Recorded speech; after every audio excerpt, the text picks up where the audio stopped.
We're here to talk about, firstly, the main event, the guy that many believe is the complete future of the sport. And sometimes this is very, very difficult to find an opponent for Jaron Boots Ennis. This guy comes with zero fear. Now that's dangerous in itself, but this guy comes to change his life, and we wanted an opponent. I don't know what he said. Do you think he truly believes that he can win on Saturday? I'm glad that he think he's confident. I like it. I like the confidence, but he talking too much, you know. He gonna get exactly what he looking for. You know, it's gonna be an early night, and I'm gonna have some fun, and we're gonna show out. You know, I'm not playing. I'm not here to play games. That's the difference between this kind of fight. You know he's gonna be right there for you. For sure. I know what he bringing to the table. You know, like I said, whatever he bring, I'm gonna be ready. And it's that time. We're taking pretty tough fights, learning on the job, and now we're getting there where we're at the top, and now we have everybody that's tough. We have all kinds of guys that are tough, but at least we learned along the way. And again, I'm just very happy to be here, very happy to be on this card. Is that word key, levels? You know, we know this is a very good fight. I mean, he's an elite 154 guy. Is it just about showing the levels on Saturday night? And you can't go over, you got this road warrior tag. It's different when you fight Boots Ennis. No, for sure. He definitely a good fighter, for sure. You know, I watch him. I like what I see, you know, a good fighter, but it's levels though. Like you fighting those guys over there. They don't got my skill, they don't have my power, my ability. I'm on a whole different level. And when he actually get in there with me on Saturday night, he gonna be like, yo, he a lot faster than I thought, a lot stronger than I thought, a lot slicker. Like it's levels. And he know that.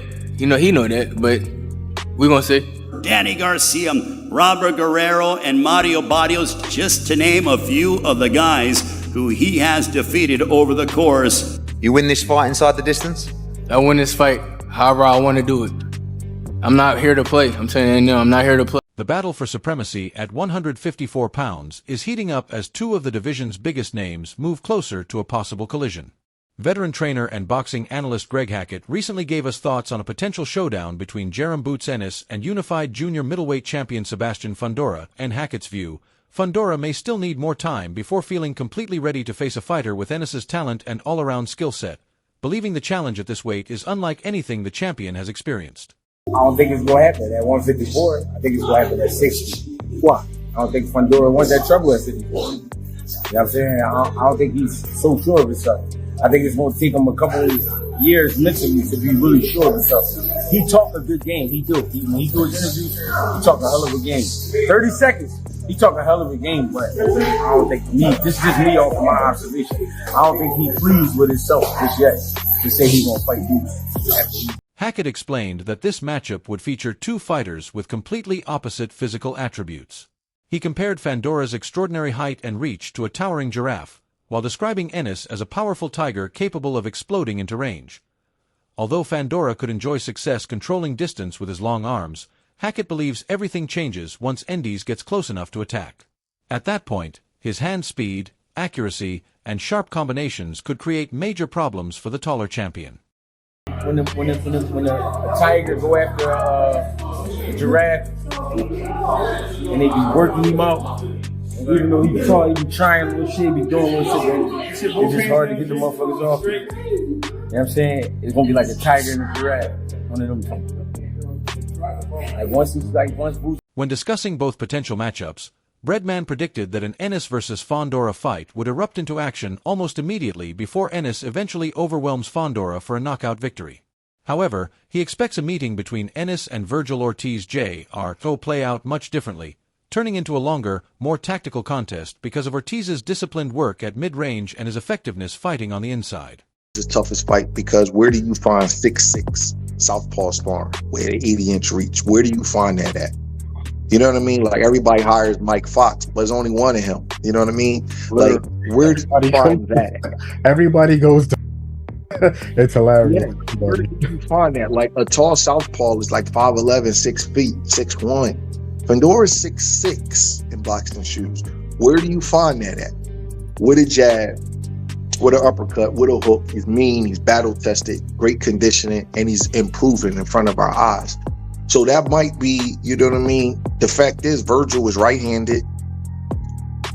about 5'9", 5'10". You could find 20 sparring partners. They may not be better than him, but they can give you what he gives you. It's hard to find something for Fundora. You have to get heavyweights or cruiserweights to spar you, literally, because junior middleweights and middleweights don't walk around at 6'6". Like I said, there's only one Mike Fox. So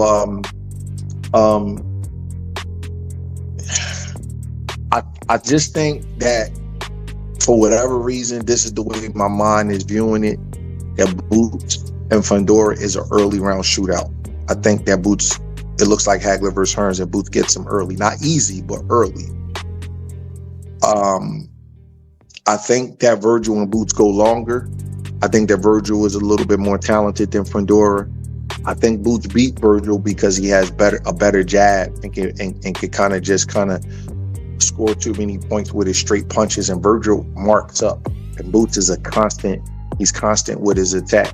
Virgil marks up, he swells up, he bleeds all over the place. I think that will play a factor in the fight. I think it will go longer. Bradman also pointed out that Ennis must remain extremely focused whenever he exchanges punches with Ortiz. According to him, Ortiz keeps a compact guard, rarely leaves himself exposed, and fires short, efficient punches that can punish wide or looping shots. While he still favors Ennis overall, Bradman believes those close-range exchanges represent the biggest area of concern.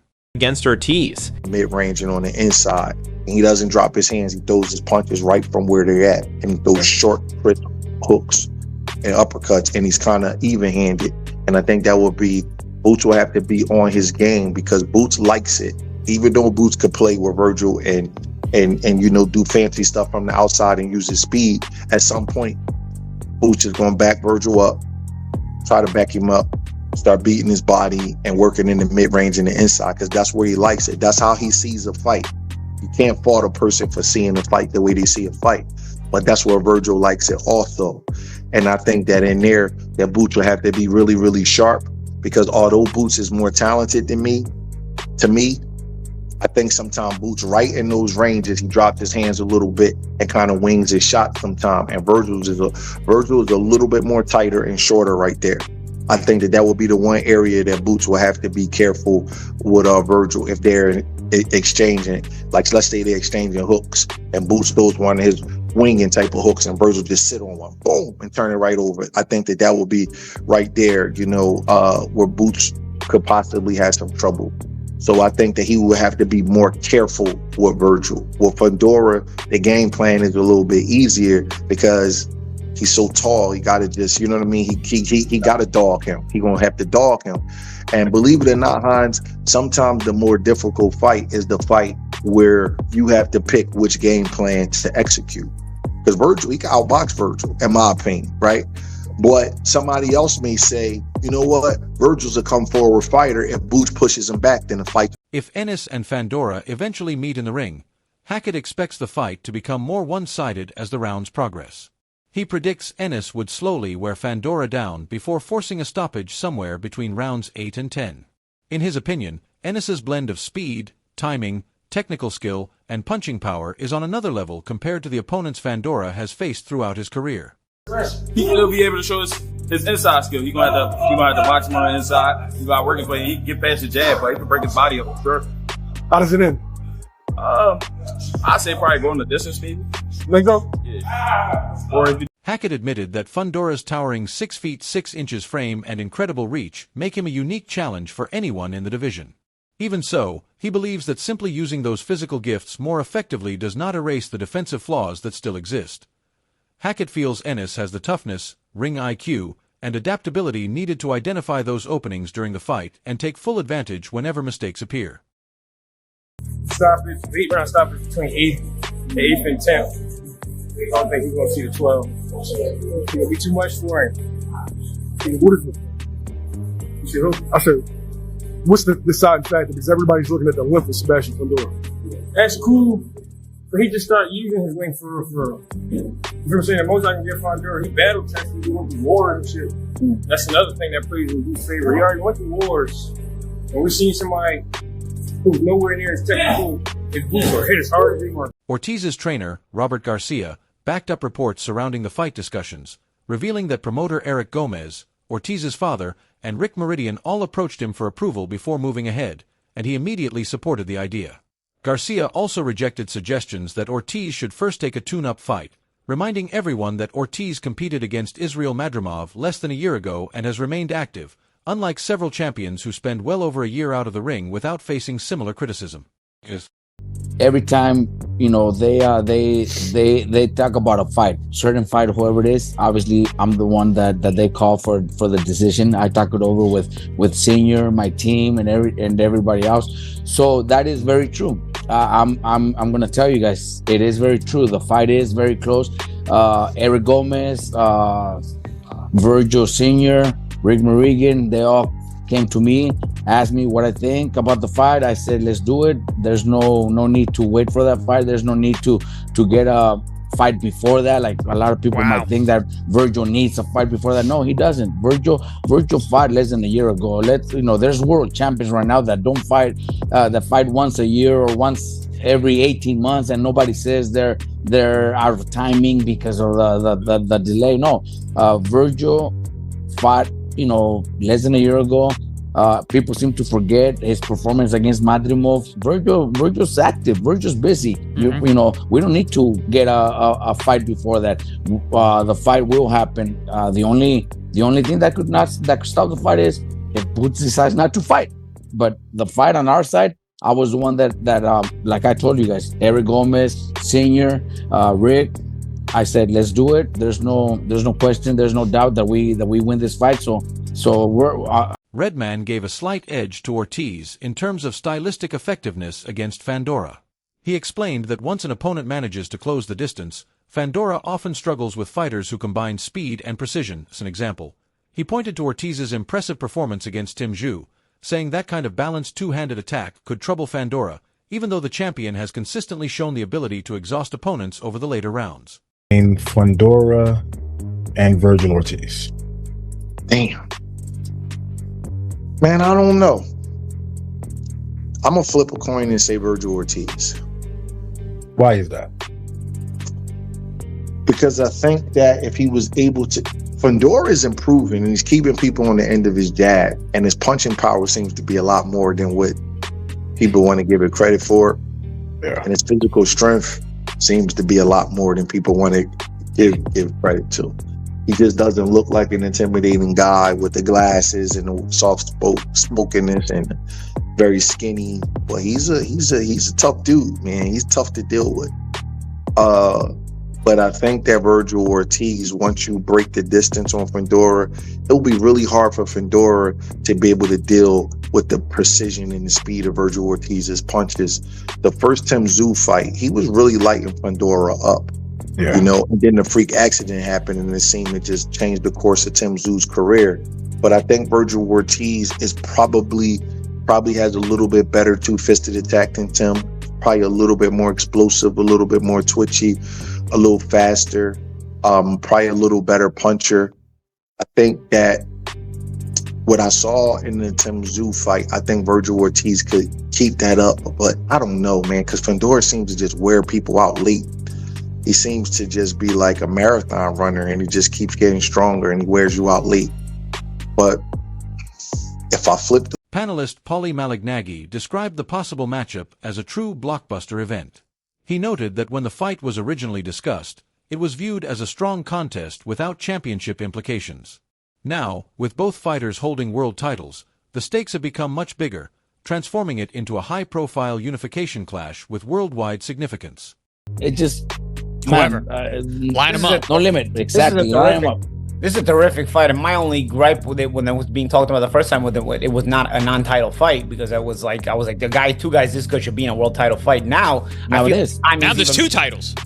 Now I feel like the time is even better. Now it's a world title fight. Now you have a fight on the global stage that deserves to be on the global stage and will be on the global stage for all the marbles. That is if this thing can get made right now, this is the exact timing. This timing is actually more perfect, in my opinion, than the last time. Because Coach, you're saying that Chris Algieri shared comments from Rick Meridian, who insisted that the biggest fight available at 154 pounds is Ennis versus Ortiz.